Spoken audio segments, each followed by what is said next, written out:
The woman was about to die of thirst, but she didn't drink the half bottle of water in her hand. Instead, she poured it all over her face. Then she picked up the empty bottle and stood on a high place, and began to lick the rainwater seeping out of the iron plate. But drinking like this was not satisfying at all. So she gathered the raindrops and poured them into the bottle. But the rainwater, which tasted of rust, wasn't much better than seawater. Soon, the woman began to vomit. She had been trapped in the container for a whole week. What's worse, there was nothing but endless ocean outside the container. Seawater was seeping in through small holes. Although the woman hadn't had any water for days, the seawater seeping in was certainly not drinkable. Just as she was about to give up hope, she suddenly felt water droplets falling on her face. She slowly looked up, and discovered that it was raining outside. The woman couldn't believe it and stood up. She quickly took out all the Tupperware containers, and placed them on the table, to store this hard-won fresh water.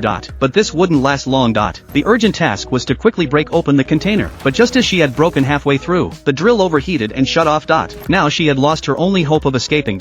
She couldn't open the metal container with her bare hands. What's more, the last 2 bottles of fresh water were almost empty. The woman began to frantically smash things, and accidentally broke a knife. She instantly felt hopeful, but this tool was clearly no match for the drill. After sawing for a while, she hadn't made any progress. Her hands were covered in cuts.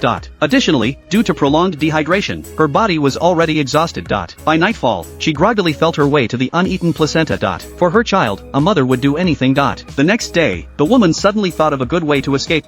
She then calmed the baby, and began her plan. The container was now only missing one side. The woman could find a leverage point, like opening a can, and pulled the gap open. She first gripped the 2 straps tightly with both hands, then pulled down with all her might. Through her relentless efforts, the gap grew larger and larger. Finally, she pressed her entire body weight onto it. With a series of creaking sounds, the metal plate was finally fully opened. Long-awaited light shone on the woman's face. However, once she climbed out, she could no longer smile. The container drifted endlessly on the sea. Compared to the dark, damp interior, the outside was much more comfortable. To escape, she wrote many distress letters, packed them in a lunchbox, and threw them into the sea, hoping that a passing ship might see them, though the chances were slim. But she had to do it anyway. When she felt lonely, she would look across the sea, and think of her husband.